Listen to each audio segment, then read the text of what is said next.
bà bố nghe bà đã bịน้องจองบองรำลูรถยนต์ហើយចង់ប្រើលុយចូលរួមតិចបាទថបអូតូមានវិធីសាស្ត្រមួយជួយបងប្អូនបាទចំណាយលុយត្រឹមតែ1000ឬក៏តែ$500តែប៉ុណ្ណោះបងប្អូននឹងទទួលបានឡានថ្មីស្រឡាងដែលជាប្រភេទកដាពុនហើយប្រើឈ្មោះបងប្អូនតែម្ដងលក្ខខណ្ឌងាយៗបាទឯកសារមាន3មុខអត្តសញ្ញាណប័ណ្ណសភៅគ្រួសារនិងលិខិតបញ្ជាក់ប្រាក់ខែសម្រាប់អ្នករស់ស៊ីគឺជួបផ្ទាល់បងប្អូនអាចជួយមើលឡានផ្ទាល់បាទបើសាក់ឡើងប៉ងជីដើម្បីពិនិត្យមើលថាអូខេហើយកក់ឡានក្រឹបញ៉ាំនិយាយជួយលក្ខខណ្ឌទី2បងប្អូនដែលរស់ស៊ីបាទកុំខ្វល់ខ្វាយជាមួយនឹងអាជីវកម្មអីត្រូវចោះទៅមើលបាទគឺយើងអត់មានក្រុមការងារចោះទៅរំខានបងប្អូនទេបាទគឺបងប្អូនគ្រាន់តែលើកទូរស័ព្ទរបស់ក្រុមការងារខ្ញុំគេនឹងរៀបចំឯកសារដើម្បី submit ចំឯកសារគឺអូខេតែម្ដងទី3តើតិនជាមួយនឹងបងប្អូនដែលមានបំណងចង់រកឆ្នាំពោះឬក៏ option ពោះបាទបងប្អូនអាចធ្វើការទៅជែកតម្លៃឲ្យហើយរៀបចំឯកសារទុកជាមុនហើយយើងសិក្សាតាមអនឡាញ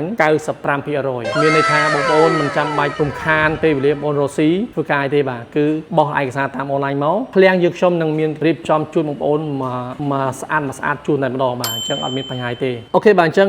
ពាក់ព័ន្ធជាមួយនឹងការបង់រំលោះគឺមានភាពងាយស្រួលបែបនេះបាទឥឡូវយើងចូលទៅផ្នែកខាងបង់រំលោះដោយ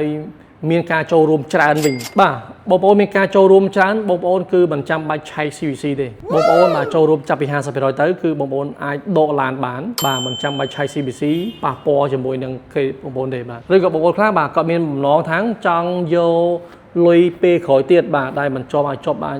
ដោយមិនចាំបាច់ជាប់ CVC អញ្ចឹងលក្ខខណ្ឌគឺដូចគ្នាបាទបងប្អូនឯកសារ3មុខដែរហើយបងប្អូនត្រៀមលុយទៅត្រឹមតែ 50% នឹងដកឡានបានការប្រាក់បត់បែនបាទឯកសារបត់បែនហើយការសិក្សាត្រឹមតែ2ម៉ោងតែប៉ុណ្ណោះដកឡានបានតែម្ដងអញ្ចឹងសម្រាប់ Top Auto គឺជំនាញធានាការរៀបចំឡានគុណភាពឲ្យបងប្អូនយកទៅប្រើប្រាស់គឺគុណភាពបានយូរអង្វែងបាទអញ្ចឹងមិនថា Kia Ray មិនថា Kia Morning មិនថា Alpha មិនថា Wish យើងមាន stock ជាច្រើនដាក់ជូនបងប្អូនដើម្បីត្រៀមនៅក្នុង stock ដើម្បីរងចាំបងប្អូនដកយកទៅប្រើប្រាស់តែម្ដងបាទអញ្ចឹងត្រូវការ Wish Kia Morning Kia Ray Alpha កុំភ្លេចតាក់ទងមក Top Auto ឬក៏ K Auto ដែលមានអាស័យដ្ឋាននៅឃ្លាំងជាប់គ្នាតែម្ដងបាទអរគុណច្រើនបាទ